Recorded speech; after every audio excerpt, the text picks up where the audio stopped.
Hi, this is Sarah Lingra. You might remember me from the Northwest Big Band Camp. I may have mentioned that I am a piano teacher and I teach jazz to students and jazz chords to students, and I created this system for learning them very easily. The reason I'm creating this video, this is not a video for people who play the piano, but for people who play other instruments, so that you get a little bit of theory and can figure out these chords on the piano so that you can do it for ear training, because you play a single voiced instrument, unless you're a guitarist, of course, and the chord changes may be a foreign language to you at the moment. So one of the most common chord progressions, and the focus of this video, is the 2-5-1-4 major chord progression, which is really common in the Great American Songbook. It also happens to be common in classical and Baroque, but it's hidden a little differently and it's used differently there. Used the same but differently. Referred to differently. So when we talk about chords and scales in jazz, we are always going from the notes of a major scale. So this card right here is a 2-octave major scale, and if I put it over here, you can see that I'm lining it up on a C. If you don't know the names of the keys on the piano, no big deal. I have a card that you slide behind the keys and it shows you the names of all of the notes, including the enharmonic, so you can see that there's a C flat and a B sharp right there in the middle. So I'm going to line up the yellow arrow, which is the key of the piece or the key of the scale that I'm going to play, with C in this case, and you can see that the C scale on the piano is the white key pattern between C and C. The numbers up here are scale degrees. So in a C scale, C, D, E, F, G, A, B, C, or 1, 2, 3, 4, 5, 6, 7, and then the 1 could be a 1 or an 8. So when we talk about a 2-5-1-4 chord progression, we're talking about a chord that's based on the second note of the scale, the fifth note of the scale, the first note of the scale, and the fourth note of the scale. And when we talk about diatonic triads, with the major, all of the keys or the pitches that you're playing have to be encompassed in the major scale of whatever key you're playing in. So if I'm playing a 2-5-1-4 chord progression here, all of the keys there are white keys. And what I'm going to be showing you is closed voicing chords, which means that you're going to be playing all of your chords within the range of 1 octave. Okay, so that's a little bit of background information. Now, what I did is the piano keys are all equally spaced at the fall board, namely back here. So if I create a card that these vertical lines are equally spaced to the scale of the piano, then I can take this card and I can slide it back and forth along the piano and change keys pretty easily. So if I want to play in the key of F, I will take the yellow arrow here and I will line it up with an F. If I want to play in the key of D, I will take the yellow arrow and line it up on a D. And having this card here means that you don't have to remember the names of the keys. You can just line up the arrows and you're fine. Now, I also have the circle of fifths over here. Well, I'm going to slide it down here. So you can see that on here I have a circle of fifths, and this is my favorite circle of fifths to use. It has the major circle on the outside, and in this case I have the minor circle on the inside. And when you're using the circle of fifths along with a chord card, the 2-5-1-4 chord progression actually goes counterclockwise along the circle of fifths. So if I'm in the key of C, 2-5-1-4, I'm going to play a D minor 7, G7, C major 7, F7 chord. If I'm in the key of F, I would go 2-5-1-4. If I'm in the key of E, I would go F sharp, B, E, A as my 2-5-1-4. So having the circle of fifths is really useful. And when I teach my students to play the 2-5-1-4 chord progressions, I have them play them in all 12 keys because they get it in their ear. And even if you think you're not going to be playing some of these chords very often, you'd be amazed as a pianist how often they come up in music. So it's useful to be able to play around all keys.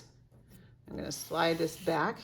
Isn't that cool how easy it is to figure things out there? Okay, so here is my chord progression card. And the way that I'm going to have you do it to make it easy is you can line it up on any key. I think I'm going to start here on C. Okay, so I've lined up the yellow arrow with C. And the way I'm going to play these notes is I'm going to use 2 fingers on my right hand and 2 fingers on my left hand. Because again, I'm not teaching you how to play the piano. I'm teaching you to understand the chords and understand the scale degrees and be able to hear it. And I want to keep it simple. If you wanted to, you could, of course, do it with one hand or the other, but for simplicity's sake, we're just going to use 2 fingers in each hand. So for the minor 7 chord, this happens to be a D minor 7. It's D, F, A, C. Then the 5, G, B, D, D, F, G, B. 1 major 7 and 4 major 7. So you can hear it. When I have my students do this, I have them say the name of the chord. So in this case, it would be D minor 7, G7, C major 7, F7. Again, it goes around the circle of fifths. So when I transpose this, I can either go up a fourth to F, I can go counterclockwise along the circle, or I can go clockwise and go to a fifth. So it doesn't matter which way you go. If you go all 12 keys, you're going to hit all of them, whether you go clockwise or counterclockwise. So if I was going to go to G, I would take my yellow arrow, line it up with the G key on the piano, and then the 2, second note of the G scale, is A. So here's A minor 7. Then the 5 is a D, which is here. So there's a D7, 1 major 7, and then 4 major 7. So in the case of G major, A minor 7, D7, G major 7, C7. Now again, closed voicings, so you can see that here I have an octave from G to G. All of my notes are within that range. For that to work, you have to have inverted versions of the chords. So another little feature of these cards is that down here, these are the scale degrees, 1, 2, 4, and 5. And then inside the note heads here, 1, flat 3, 5, flat 7, a minor 7th chord is the first, the flat 3rd, the 5th, and the flat 7th note of a major scale. So when we talk about scale degrees, we're always referring back to the major scale. Over here, the dominant 7th chord is a 1, 3, 5, flat 7. This is an inverted chord because the root of the chord, which is the 1, is not on the bottom, it's here, so this is a second inversion. So this is a root position, minor 7th chord, second inversion, dominant 7th chord, root position, major 7th, second inversion, major 7th. So it doesn't matter what the order of the notes in the chord is for it to be the same chord. Like for example, my husband and son are currently in Norway. So they're in Norway and I'm here, but we're still 3 members of the same family. So it doesn't matter where you are in the world, it's the same thing. So the way that I would train on this, again, is I would line up the yellow arrow with whatever key you want to play around with. Remember, these are all concert pitches for you horn players. And so here, this is the key of A major, because I've got the yellow arrow lined up with A. The second note of the A major scale is B. The B minor 7 chord is B, D, F sharp, A. So there's my B minor 7. The next chord is an E7. The third chord is my A major 7. And my 4 chord is the D major 7. That's all there is to it. Go around the circle of fifths, say the names of the chords as you're playing them. Also, you're not limited to having to play them in this range of the piano. You can play them anywhere on the piano that you want. The only reason why I'm playing these chords here is because I don't feel like moving the camera to accompany the chord shifts.